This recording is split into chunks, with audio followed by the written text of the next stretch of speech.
grab a book if you feel like solving a mystery. Oh yes, I'm reading. Hi Raymond Temple, welcome to the world of reading. I'm Ms. Jacobsen and I teach 3rd grade in room 11. Today I'm going to be reading you the story called Stone Soup. Now this was the original version of Stone Soup and it was written 72 years ago in 1947. In this version, soldiers were very hungry and the town was tricked into feeding them. In this 1968 version, a young man tricks an old lady. Parts of the story repeat, and you are more than welcome to repeat those parts with me when I get there. So let's get ready to read Stone Soup, written by Anne McGovern and illustrated by Winslow Penny Pells.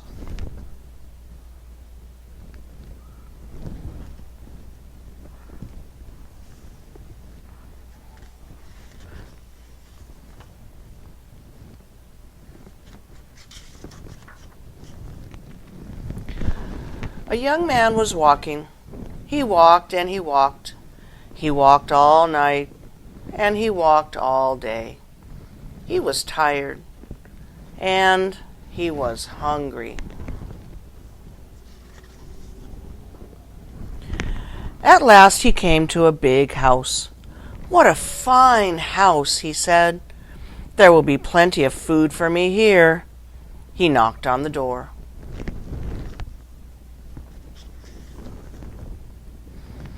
An old lady opened it. "Good lady," said the young man, "I am very hungry. Can you give me something to eat?" "I have nothing to give you," said the little old lady. "I have nothing in the house. I have nothing in the garden." And she began to close the door. "Stop," said the young man. "If you will not give me something to eat, will you give me a stone?"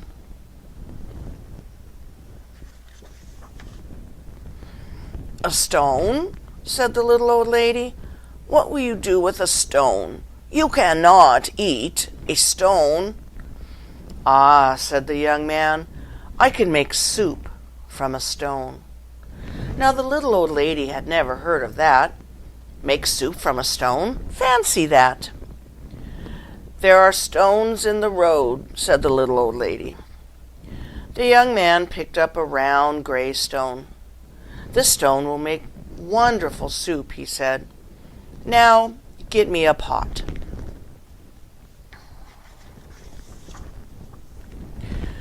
The little old lady got a pot. "Fill the pot with water and put it on the fire," said the young man. The little old lady did as she was told, and soon the water was bubbling in the pot.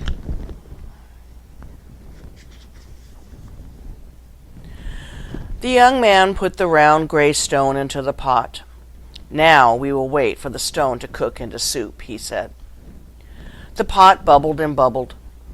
After a while the little old lady said, "This soup is cooking fast." "It is cooking fast now," said the hungry young man, "but it would cook faster with some onions." So the little old lady went to the garden to get some yellow onions.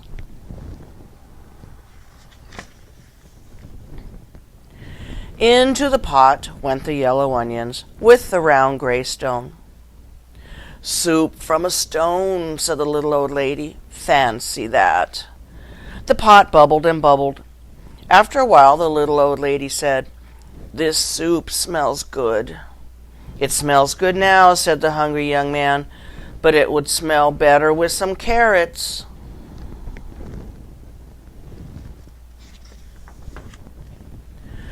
So the little old lady went out to the garden and pulled up all the carrots she could carry. Into the pot went the long thin carrots with the yellow onions and the round gray stone. "Soup from a stone," said the little old lady. "Fancy that!" The pot bubbled and bubbled. After a while the little old lady said, "This soup tastes good." "It tastes good now," said the hungry young man, "but it would taste better with some beef bones." So the little old lady went to get some juicy beef bones. Into the pot went the juicy beef bones, the long thin carrots, and the yellow onions, and the round gray stone. "Soup from a stone," said the little old lady. "Fancy that." The pot bubbled and bubbled. After a while, the little old lady said, "This soup is fit for a prince." "It is fit for a prince now," said the hungry young man, "but it would be fit for a king with a bit of pepper and a handful of salt." So the little old lady got the pepper and the salt.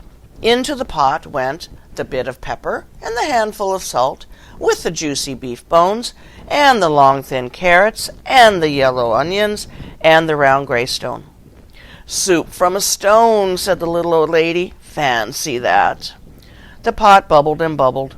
After a while, the little old lady said, "This soup is too thin." "It is too thin now," said the hungry young man, "but it would be nice and thick with some butter and barley." So the little old lady went to get her butter and barley. Into the pot went the butter and barley, with the bit of pepper and the handful of salt, and the juicy beef bones, and the long thin carrots, and the yellow onions, and the round gray stone. "Soup from a stone," said the little old lady. "Fancy that." The pot bubbled and bubbled. After a while, the little old lady tasted the soup again. "This is good soup," she said. "Yes," said the hungry young man, "this soup is fit for a king. Now we will eat it." "Stop," said the little old lady. "This soup is indeed fit for a king. Now I will set a table fit for a king." So she took out her best tablecloth and her best dishes. Then the little old lady and the hungry young man ate all the soup. The soup made with the butter and the barley, and the bit of pepper, and the handful of salt, and the juicy beef bones, and the long thin carrots, and the yellow onions, and the round gray stone.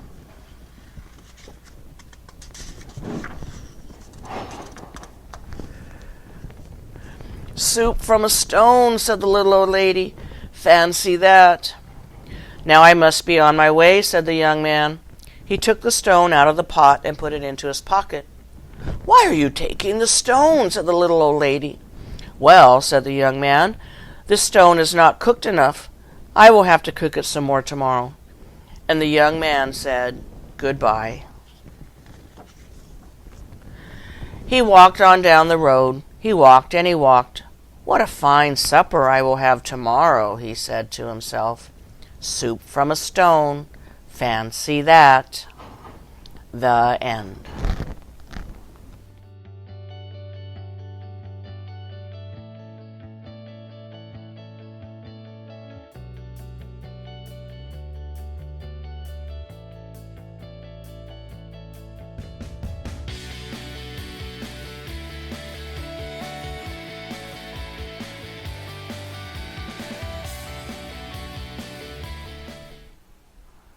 So in our story of stone soup, I hope you know they were really making vegetable soup or chicken soup or any kind of soup that we want.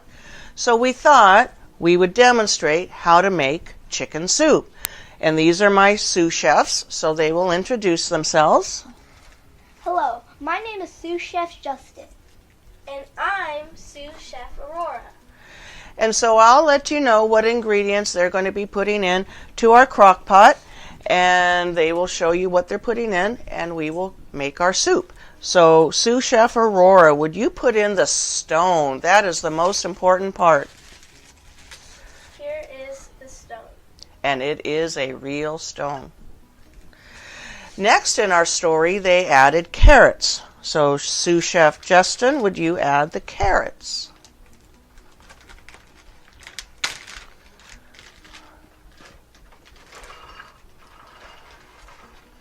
Excellent. And then next they added onions, and those onions are strong. If you've ever had raw onions in your house, you might have had teary eyes. And if every little piece doesn't come out, that's okay. Just pour in what you can. Perfect. And next we need a little salt and pepper, so you can both just add some salt and pepper at the same time. Have to get some flavor in there. Looks perfect. Okay. Now, in our story, they added beef bones. I wasn't really happy about putting bones in our soup, so we're going to add chicken pieces instead. And we did cut them up so they were smaller pieces.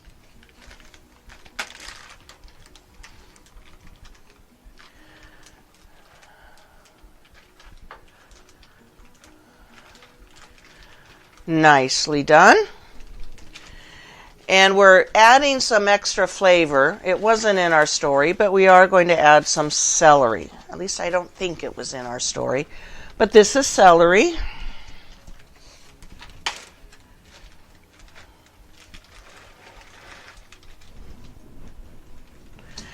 And I know this wasn't in our story, but we need all the vegetables we can get. So we're next adding spinach.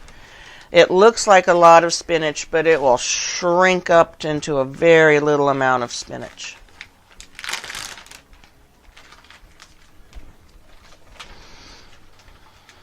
Excellent job.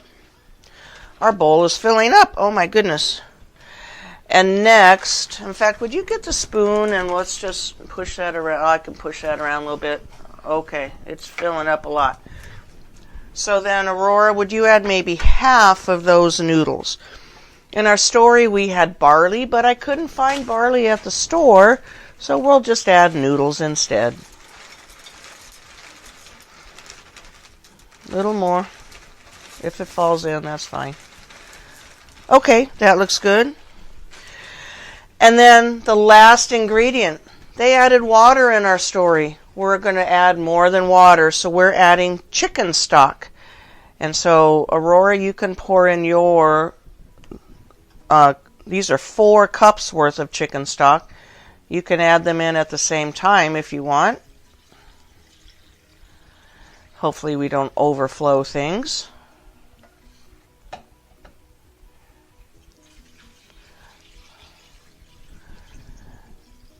Oh, that was almost perfect. And I think we had a little more.